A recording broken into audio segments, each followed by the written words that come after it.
So let's get started.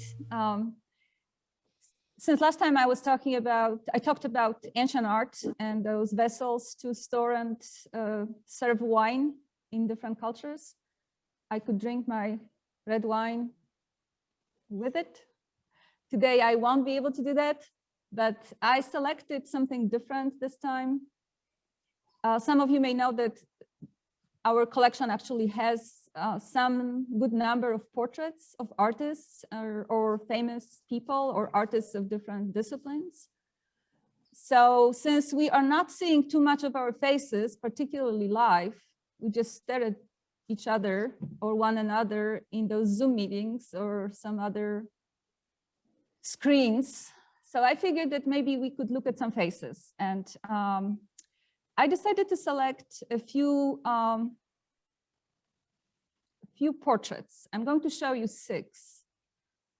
And they're all actually on paper, and only one of them is framed. So obviously I will drink some wine with you because of course I'm going to drink wine. Today is the National Wine Drinking Day. So my first cheer.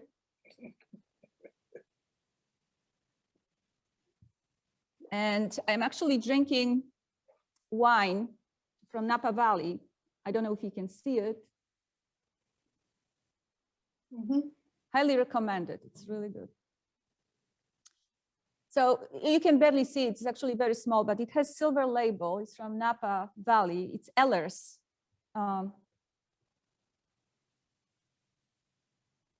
Eller's portrait blend, 2016. It's a very good wine. So it blends Cabernet Sauvignon, Cabernet Franc, and a little bit of Merlot. And it's really tasty. I'm afraid I'll drink it all. It's so good. So first, portraits as a genre. They're artistic representations of a person in which the face, and typically the face and its expressions are predominant. It could be a painting, could be a print, could be a sculpture, could be a photograph, and many other mediums. Typically in portraits, we could have different poses or different parts of the body, although the face is typically predominant. It's not always the case, but we're not getting there yet. So we can have full body, we can have just head or head and shoulders.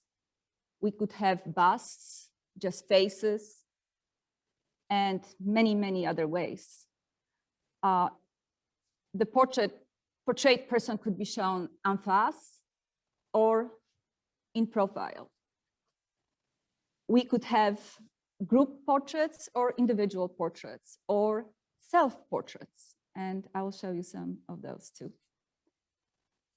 In all cases, portraits typically depict the character of those who are portrayed, either in general or specific moment, their mood, their feelings, expressions.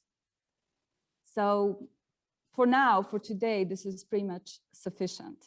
In the past, some of you may remember from art history that during the time when art academies dictated or controlled what was art and what wasn't, portraits were like second in the hierarchy of genres, right after historical paintings. It's not the case today. We have a list, very, very long list of famous portrait artists. I'll just mention a few. Leonardo da Vinci, Raphael, Diego Velázquez, Rembrandt, Edouard Manet, Auguste Renoir, going to talk about him, Mary Cassatt, Amadeo Modigliani, Tamara Lempicki, Frida Kahlo, and Andy Warhol, just a few of them. Our collection has quite a few of those portraits, and some of you may remember that in pre-COVID era, immediately pre-COVID era, we actually had quite a few of them on display, about 40 of them by one artist, portrait artist from Los Angeles, Wen Shimabukuro, and we paired them together with original artwork by each of the artists portrayed. So, but this time I'm going to show you just portraits on the screen.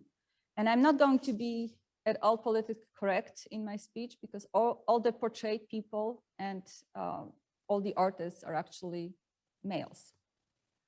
So I'll show a few portraits by one of the artists that actually specialized in depicting women in portrait and in group scenes. So as I said, whatever I'm going to show you, it's all on paper and only one piece is protected. So I'm going to have a sip with you, cheers. And then I'm going to ask Diego to put the wine bottle and my glass away.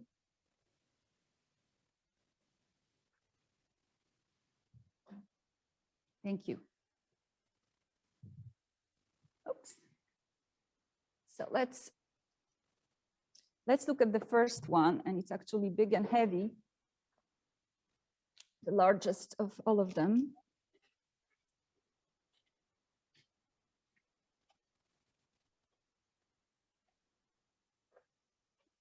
Should I position it away from me, or how is it better? Facing you.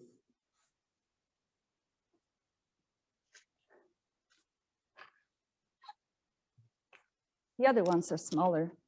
So this is the largest and the heaviest. Can you see it? Yeah. So this is actually one of the, other than ancient art that we have plenty of, this is one of the one of the artworks that kind of doesn't perfectly fit what we collect and what we have in the museum. Because it's from the 19th century, and we typically don't collect 19th century art. This one is on extended loan, and actually the owners of it are with us today. So it's been here in the collection on extended loan since the time I came on board in 1998. Some of you may recognize it. It's a portrait of a baby chewing on a cookie or a biscuit. It was created in the late 19th century, about 1898, 99. And it is a print. It's rare actually for the artist who was really from the depth of his soul and heart. He was a painter, but he was asked by a very well-known art critic and dealer to produce an original print for a publication that was supposed to be published in the 19th century. And the artist actually complied. The publication was never actually, the book was never published. It was supposed to be 100 original prints, never been published. So we have this portrait, and it's a portrait of the artist's son. The artist, as you may recognize, is Pierre-Auguste Renoir. And the portrayed baby infant is actually Auguste's son, Jean Renoir. And some of you may know that Jean Renoir, the people who are a little bit older and like to watch old movies, that Jean Renoir was to become a very accomplished and highly respected film director later in life. He started making movies in the 20s and still was making movies in the 60s, but his most famous ones are actually from the 30s to the early 50s. He has been recognized as probably in some rankings or polls, he has been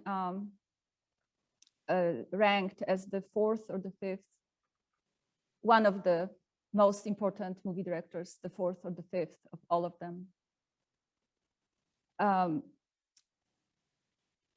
But first the father, because what I'm going to kind of tell you today, in this case, the father and the son, the relationship between the two of them, and how they, how actually the father, the upbringing of Jean actually influenced his films in the future.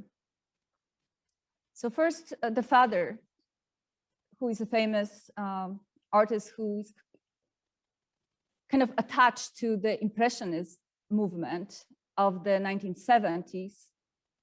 And he knew other Impressionists. He worked with them, exhibited with them, and painted a lot of paintings in the Impressionist style. And you may remember that Impressionists really wanted to depart from the conventions. They wanted to paint whatever they could see, you know, in daily life around themselves, and they wanted to capture that moment in which, you know, things. It could be a landscape, could be, you know, a group of people doing something, kind of regular things, enjoying a party on the boat, enjoying, you know, listening to an opera, or strolling the streets of Paris, or doing this kind of, performing this kind of activities.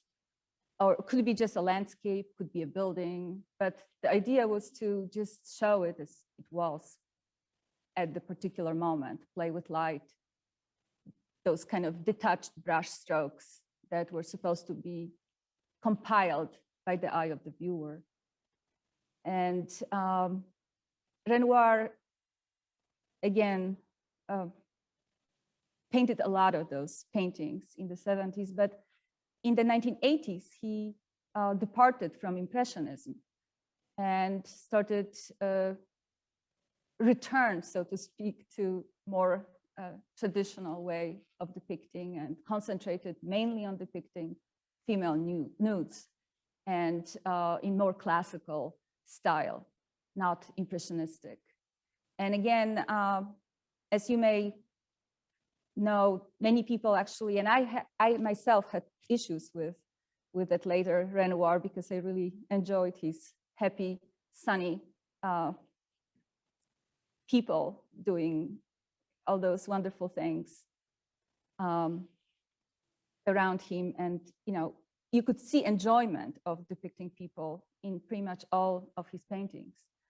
So I'm not that fond of those nudes, on those more classical paintings, but Renoir was very attached to the 18th century. He didn't like the progress that was happening around him, and all those changes that the Industrial Revolution and everything that followed brought. He was very critical of it.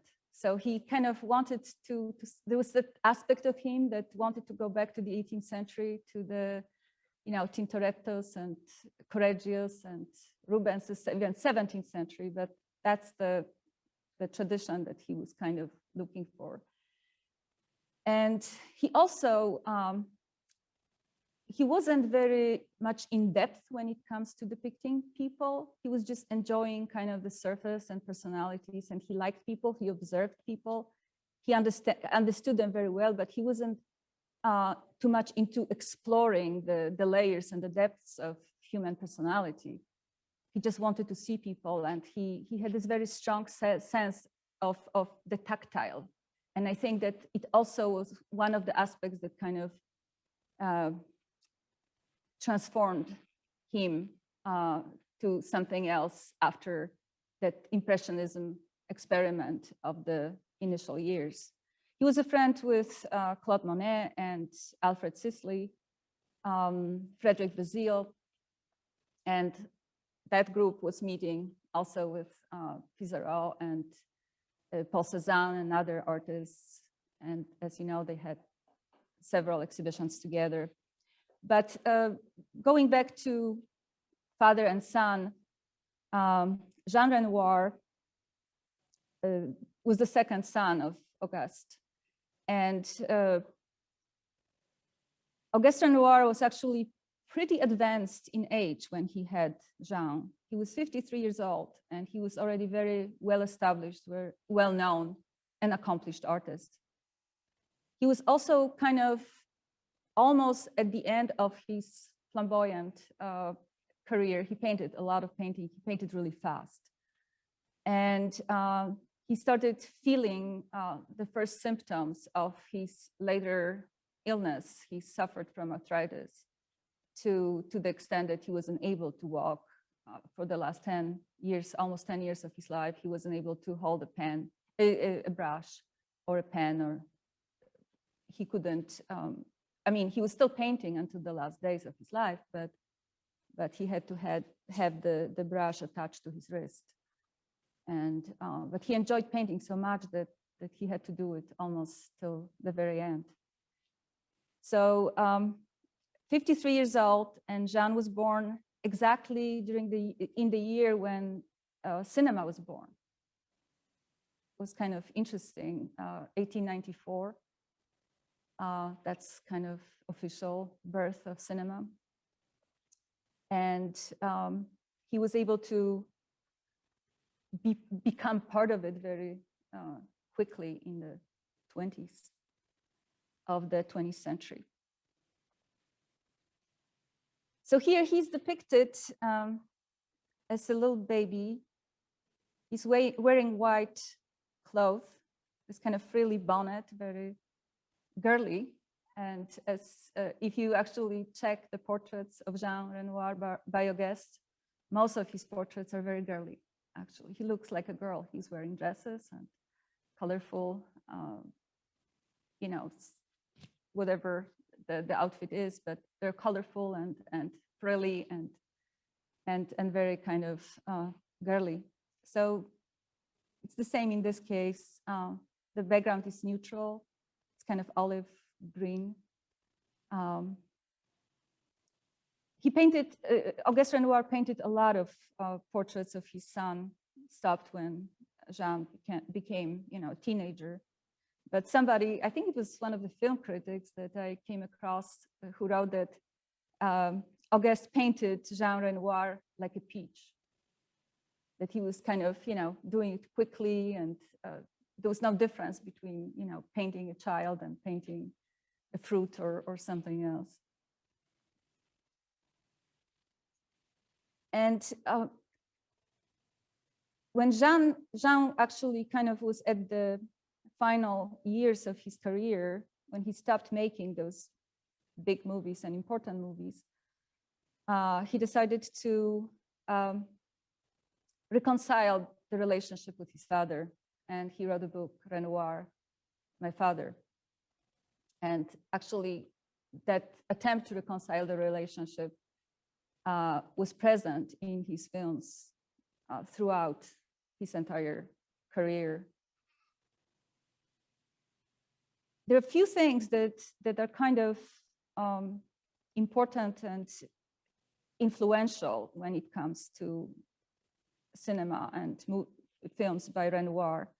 The upbringing in this kind of artisan environment where there was a lot of sensual pleasure and a lot of people present. There's not too much of intellectual depth. Again, it's like Renoir's paintings, Renoir's movies. They are very experimental, but they don't depart from the narrative. They never depart from that. There's a simple story. There are people, selected characters, and then Renoir actually leaves a lot and engages actors in making of the movie. So he leaves a lot of open space, so to speak, for the people who act. He still directs, but there's a lot of room for, you know, improvising. He plays a lot with visuals. He was excellent. Some movies are exceptional when it comes to using the impressionist technique in filmmaking. There are a lot of great pictorial visual effects in Jean Renoir's movies. I highly recommend a few of them if you are curious. The two most famous ones, were shot in the very late 30s, right before World War II. Grand Illusion and The Rules of the Game. Grand Illusion is 1938, and The Rules of the Game, 1939. And both of them are very critical of the society of the time. Then he shot a movie that actually people have mixed feelings about it, particularly today, because of how things actually are developing, and we're kind of canceling a lot of our culture and interests from the past. In 1951, he shot his first color film in Technicolor, actually. It was kind of early days. And it was shot entirely in India on location on the Ganges River. And it actually has a lot of beautiful pictorial effects and other experimental things. The whole movie flows like the river, which is actually very typical for genre noir movies. There are a lot of movies that are actually set on the water and have water as a theme. And this is something that the two actually had in common, I think, because Auguste Renoir was famous of his life motto that he floats, or he wanted to float on life like a cork on a stream or a river. And I think that this kind of tells us a lot about you know, what I already mentioned, that there's not too much of that kind of intellectual, philosophical depth, but there's a lot of visual experimentation and a lot of pictorial effects in both the father and the son, of course.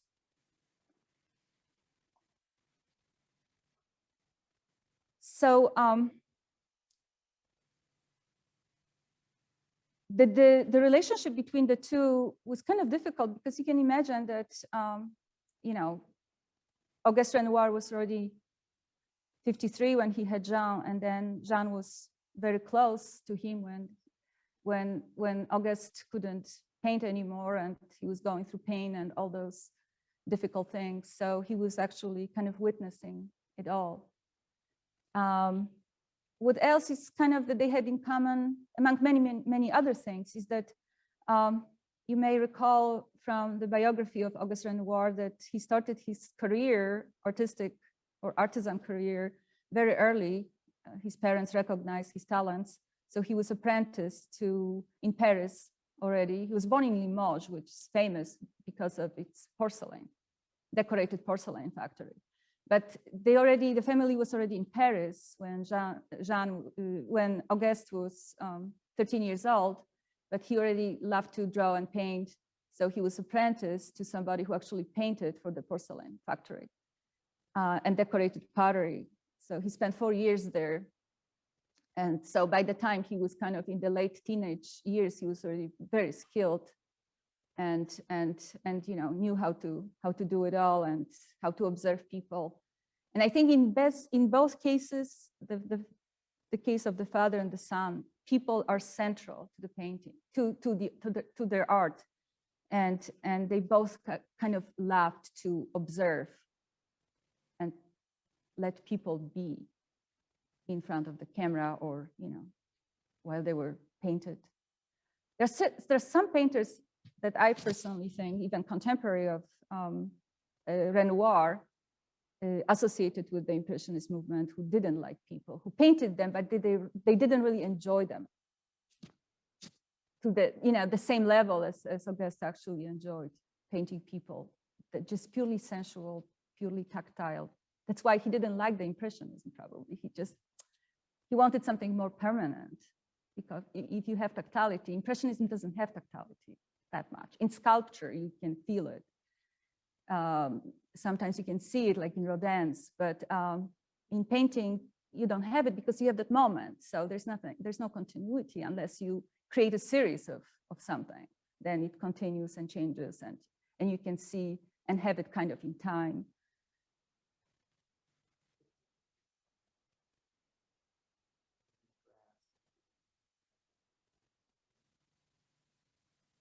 Renoir? Tiffany, did you want to You were muted. You can unmute yourself and feel free. The only thing I've seen by Jean Renoir was Picnic, and it was ages ago, but it was the Picnic in the Grass based on the Manet painting. Manet, and it was like, the famous Manet painting? Yeah, I haven't seen this one. That's the only one I know. I haven't seen this one, but you know, I think it's A Day on the River. Okay. It's one of the kind of impressionistic paintings films by Renoir. It's a short film. It's only 50 minutes, and Renoir had some difficulties actually really finishing it. It was finished by somebody else, but it has a lot of influence of Auguste Renoir in the landscape, how the landscape is presented, how the water is shown, and I really recommend watching those movies. Yeah, when I talk to younger people, they typically don't like to watch old movies because they kind of are so archaic looking. But I always look at them and try to imagine how people lived at that time, and I don't try to look for anything contemporary. I'm trying to learn something about the times when those things were made. And actually, you can learn a lot from Jean Renoir's movies because they are based on narratives. They're based on stories, simple stories, but important stories for the time. Let me move on to the next one because we'll never get there. There's so much you can talk about the Renoirs. Yeah, so the next piece is a print, also not a lithograph. The Renoir was a lithograph, which is a technique that it's often used to reproduce art, but it's also used as an artistic medium by itself. This is also a print. It's actually a wood engraving, which wasn't very popular technique in making art. It was mainly used, it was invented in the late 18th century, but it was mainly used to reproduce art and to illustrate, to create illustrations. So that's mainly what it was. So we have in our collection, actually, since 2011, we have this portrait or physiognomical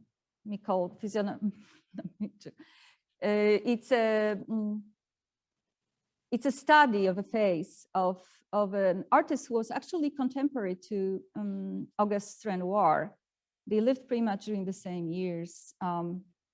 His name is Odilon Redon, and he wasn't associated with Impressionists, but a group of artists very informally associated, even less formally than Impressionists were associated as a formal group because they were not. These artists were even more individual, and this is also the late 19th century movement called symbolism. Probably the main artist that you would recognize, who is one of the greatest symbolists, if not the greatest, was Gauguin.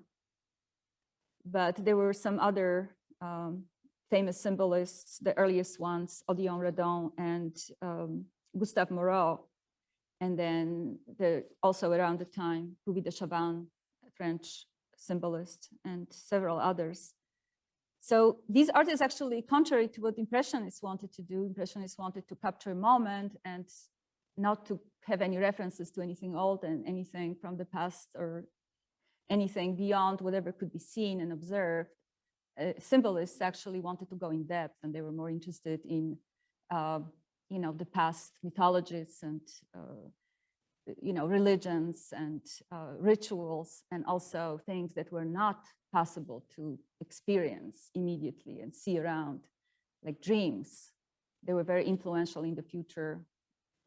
They had a huge influence on surrealists, and in particular.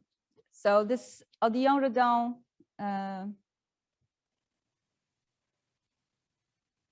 was a very strange kind of character. Didn't talk too much about his art. there's a story about him that that he's actually describing in his own words, that somebody came to visit him trying to find out about his art. And he said that the person crossed the sea in order to see him, but he didn't feel like commenting because he never does. So he just smiled and pretty much left the guy without satisfying his curiosity. So this is, this print was actually made by an artist who's kind of obscure. I couldn't find too much about him. His name is George Lockwood. He died very young. He lived only 40 years. And he was mainly on the East Coast, taught at several universities, got some printmaking awards and participated in some exhibitions. But again, he died fairly young. I don't know the story. We have to kind of find it somewhere else. He's not very available on internet. He was teaching mainly in Massachusetts. He was teaching also in other colleges, but Boston and college there was his main place. So I don't know if he was actually commissioned, because he committed quite a few prints dedicated to Redon, and there are no other prints dedicated to other artists.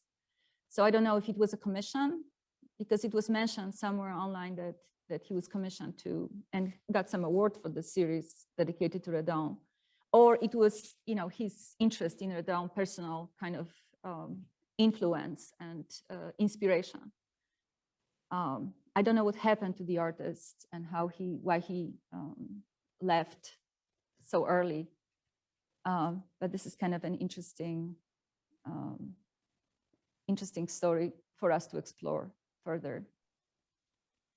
Eva, is there someone over his shoulder, a person or figure? Did I? This is one of those kind of you know, the world of Odilon Redon is very mysterious. He just likes all those creatures from his dreams and shadows that he saw being a child.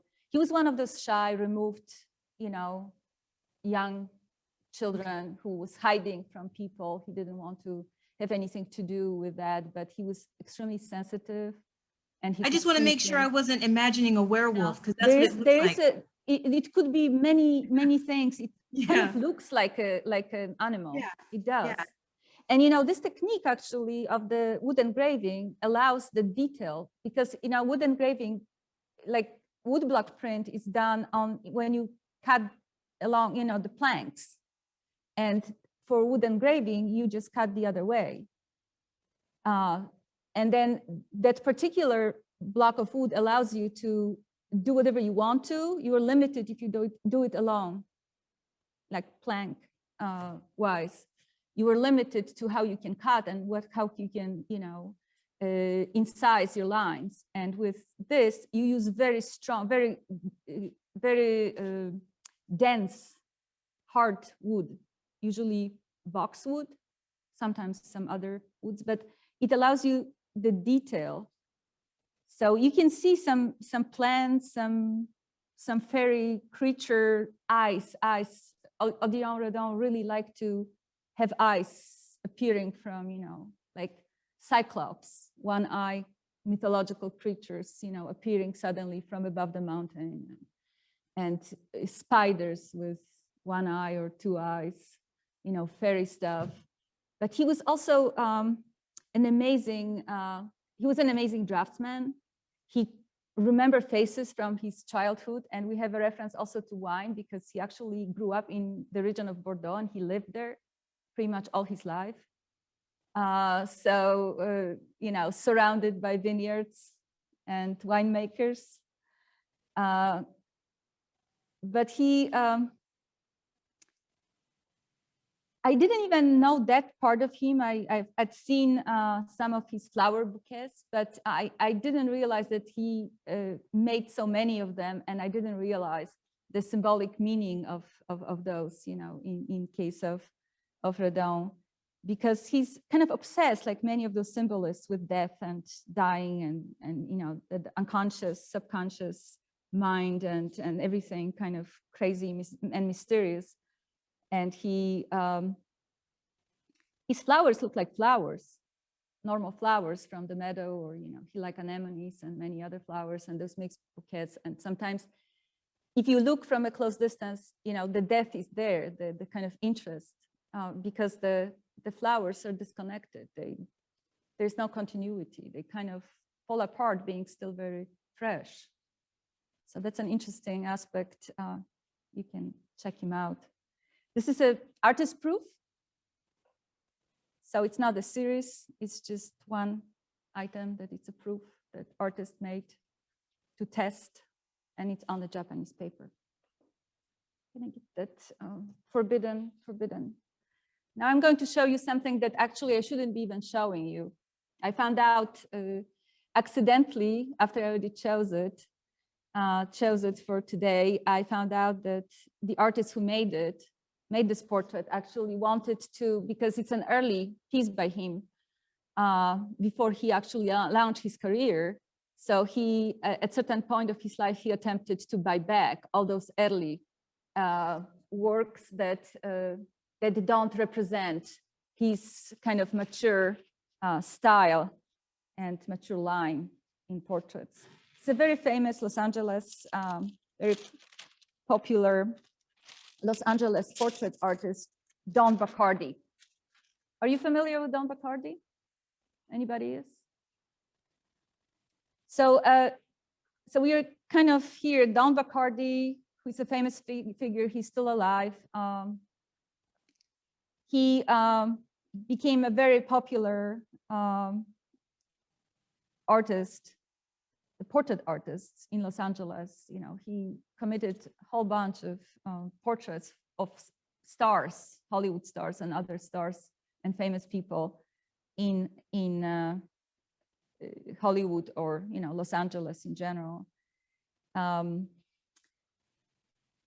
He's also well known because he had been in a relationship of many years with a very, again, well-known British writer, novelist, Christopher Isherwood. They met in the 50s on the Valentine's Day, and they lived together until Isherwood actually passed away in the 80s, mid-80s. So they were kind of they became a symbol of this kind of relationships, and they were revered. It wasn't, it wasn't ideal always. Don Bacardi shared publicly that, they had moments when they were actually not so great, but they stayed together. Bacardi still lives in the same home that they shared together. And this portrait is actually from 1960. So this is before Bacardi had his first exhibition in London in 1961. And then if you, again, Google him or check him on internet, you will see why Bacardi didn't like this portrait, because the line is still kind of immature and anybody could do that. Then he's much more defined in his later portraits. So he wouldn't be happy that I actually showed it to you, but the portrait is also related to movies, to film. It's of a very well known, again, to people who watch old movies, British actor, Nigel Patrick, who was in Los Angeles and worked on some projects here. I still couldn't figure out the eye patch and the connection. I mean, they knew each other, Isherwood and Patrick and Bacardi, but I couldn't figure out if they actually worked on a project together around the time when Bacardi made this portrait. So this is another thing that we have to, and I have to figure out the eye patch, because he looks like Wotan and he didn't have anything to do with that particular character. So this is something that I have to look into. So let's move on, because we're running out of time. I would like to have some questions.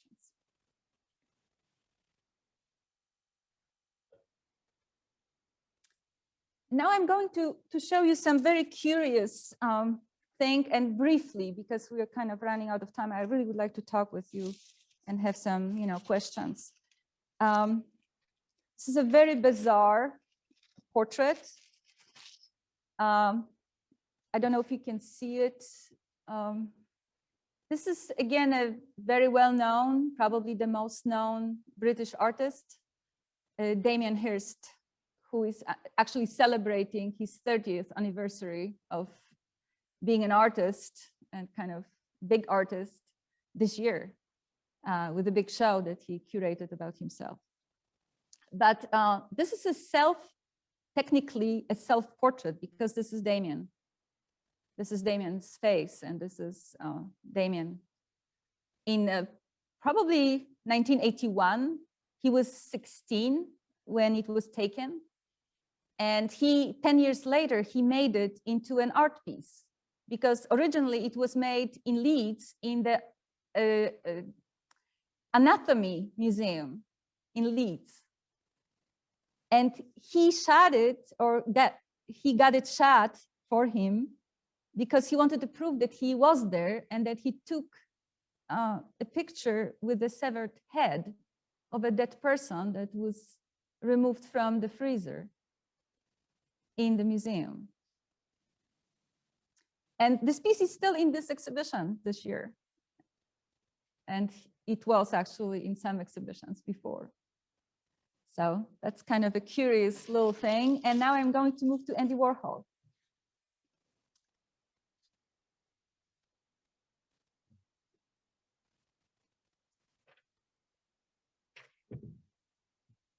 Actually, both of them, Diego, if you could, because I'm going to talk about Warhol.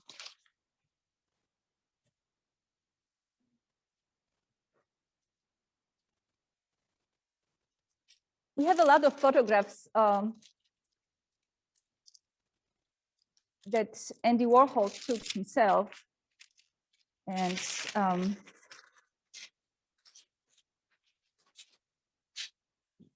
some photographs that he took of other people. We have a lot of Polaroid photographs, photo booth type of photographs that we got donated by the Andy Warhol Foundation, some time ago, 2011, I believe. But we have two portraits, which, are portraits of Andy Warhol, but sometimes they're labeled, particularly this one, as a self-portrait of Andy Warhol in drag.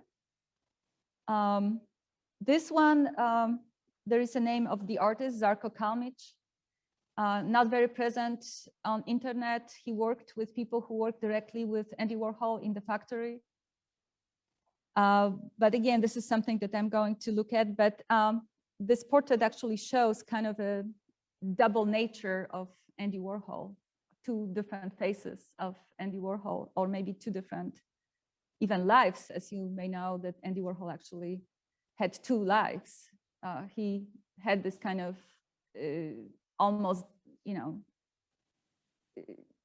death, life after death experience. He was shot in the late 60s. And then when he returned, he was kind of completely repackaged himself and became a different person. But what I just wanted to bring to you just that part that that it's about portraits, and it's also about film. So we have that connection, and actually, believe me or not, Andy Warhol kind of continues to a certain extent whatever Renoir was doing in his films. So there's certain, feel to Renoir's films that it's similar to whatever is in Andy Warhol's films, that it's taken to extremes by Andy Warhol, because he didn't do anything, like slowly, he just did it. Big way, kind of repackaging it all for us. But Andy Warhol was a little bit like Odilon Redon as a child. He was shy, he was hiding, he was afraid of people, he didn't want to have too much to do with people. He liked to talk to girls, but he didn't, he was kind of an observer. He was very distant, he didn't like to be touched, he didn't like to be close to people. He was kind of looking and observing pretty much all his life, and that's how he made his art. He surrounded himself with people. As you may know, he opened the factory. He had a lot of people working there and coming there and doing all kinds of things, strange things. It got even stranger with time. But he kind of let them be and do things, and he made art of it. And in a different way.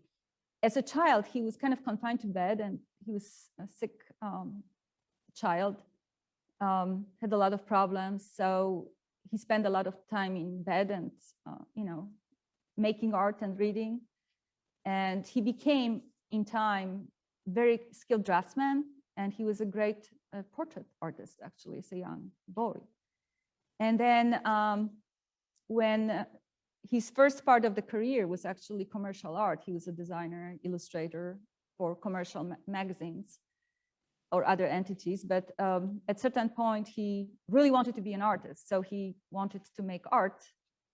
Actually, he didn't want. He said that you shouldn't say that you want to make art, you should make it. So he actually started doing what he needed to do and started creating those portraits of people in multiples, reproducing them, in silkscreen. And for example, we have that famous Ethel Skull portrait, 36. It's a photo booth type of photographs that he transferred into a 36-part portrait of Ethel. And she wanted to be photographed by Richard Avedon. She really wanted to have some famous photographer to take her portrait, so Andy Warhol could translate it into his art. But Andy said, no, photo booth it is, please do it, and kind of, force her almost to go and take photo booth photographs. And it became kind of a famous series of portraits that kind of almost, suggested that Andy Warhol should become a film artist or more than whatever he was doing. And he did. He actually started making portraits of people who were coming to the factory. And sometimes they're called screenshots, but they were not really screenshots done on purpose to test anything. They were just, people were, positioned in front of the camera and left for 3 minutes or 4 minutes. And whatever came out of it was a portrait that was registered in time. Some people sat still, they didn't do anything. Some had, crazy faces, and there were about 400 something of those video portraits. They're actually very interesting because, there's time involved and there's filming involved.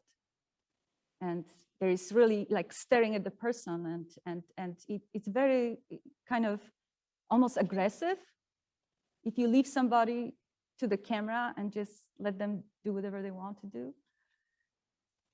And then, of course, he slowly got into full films, registering different functions of whatever we do, like kisses or sleeping. So he filmed his friend and lover, the poet. I think it's 8 hours of him in his sleep. So it's pretty much, looking and staring and kind of intruding upon things. So this is, he actually revolutionized filmmaking, but somewhere at the core, there are certain similarities between actually whatever Andy Warhol did and how he pushed film making and genre noir, who kind of, was with cinema from its beginnings and experimented using the repertoire that he got from his father. So I'll end here because we're running out of time. If you have any questions or if you would like to discuss anything, please do. Don't hesitate. And you're not muted. You can unmute yourself or we'll unmute you. That was really interesting. Thank you. I mean, yeah, it's really interesting knowing the background of them. I actually hadn't realized that Andy Warhol did film, for example. He did. Actually, one of his best films is called The Chelsea Girls, and he was actually photographed in the Chelsea Hotel. If you remember Leonard Cohen's song about, So I got my hair cut there.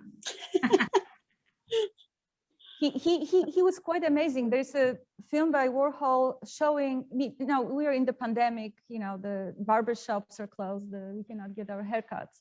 but he shot a movie about haircut. And you know, there's a lot in those, there's nothing really happening. There's a guy cutting hair of another guy, but he has scissors. And, you know, there's a lot of sexual elements in this. He had this amazing ability to, you know, like people were commenting, like after watching The Kiss, which is, you know, lips meeting, but there's nothing happening. And they're staring at it, staring. And Andy Warhol had this thing that he never watched those films with other people. He just left them with the film. And they didn't, you know, you have all those thoughts and everything that kind of, you know, slowly gets to you. So you see those lips and you think, this is not a film. This is a still. This is a slide. And then, you know, there's another minute or 2 minutes passing and the guy blinks. And then it's like entirely different world. And I think that in this sense, you know, like Renoir liked to observe people. He liked to, you know, paint them as they were and, you know, with enjoyment, kind of simple pleasures. Jean Renoir left, you know, he also liked to observe people and, you know, how they were depicted and how they were observed is a very important part of Renoir's artistry in his genre of cinema. And he left those actors alone in many cases, let them, you know, play that little, whatever simple formula was given to them, then the rest was left to them. And then, of course, there was camera work, there was, you know, blending of spaces, there were, you know, windows and trees and water and other things that, you know, he took from, inspired by his father. But Andy Warhol did something so radical, if you think about it. Somebody actually in those kind of the middle period of Warhol's filmmaking labeled those films stillies, like movies versus stillies, because there was nothing happening in them. It's like, it's almost, you know, sickening how intruding they were. And we had an exhibition several years ago, actually, two exhibitions. We had 3 exhibitions of, even 4 exhibitions of Warhol, but one of them, I did a small show, The Amusing Muse of Andy Warhol. And we actually had, in addition to some photographs and Polaroids and photo booth images, we were presenting those video portraits. I think we had about 12 of them in a sequence. Each of them is like 3 or 4 minutes. It's amazing. You know, you can stare at them endlessly. And the people sitting in front of camera left to their own, whatever they want to do. No instruction, nothing. This is like being a director, filmmaker, that you know, you're typically labeled director, but this is like an anti-director. He didn't direct anything. But he had those people around and, you know, he moved from, he was making silent movies for a long time, and then he moved to sound. And sometimes, often he had people writing scripts and, you know, working with, but it was all Andy Warhol. So it's kind of fascinating, actually, to look at Andy, because he defined the second half of the 20th century art. He changed it. He completely transformed it. And he did it in this, he didn't do anything, almost, you know? I have the feeling that he was very talented, he was very skilled, but he didn't have to even do anything. I like that about him. That yeah, I like it a lot. He's not provoked by the people around him. He had his own ideas, and no matter, I mean, he was surrounded by how many people with all, and they're very gregarious people, but he was very much solid in his own self and his own skin. He was always he was, but he was actually hardworking. He worked all the time. Mm-hmm. I even found out, I think a few days ago when I was reading about him, that he only took a quarter of a pill every day to kind of enhance his mood. Everybody else was pretty much completely, you know, gone. And it got crazy in that factory, you know, before the shooting, it got really crazy. If you listen to you know, those testimonies by people, you know, because at certain point, once you kind of get this power, you start manipulating people. Or Yeah, even if you don't do it consciously, right. you do things, you do harm to people who are actually vulnerable. And Warhol was an observant. He never engaged, you know, with, or rarely engaged. Yeah, But people had the desires that, you know, once they kind of found themselves in this environment, that they suddenly wanted to be close to him, and he didn't want to be close to anybody. Right. And they were kind of freaking out slowly and taking too much drugs and drinking too much. But yeah, so it ended tragically. There were a few suicides and some really tragic stories. And but you know, Andy Warhol remained removed. He never tried to help or, you know, mediate anything.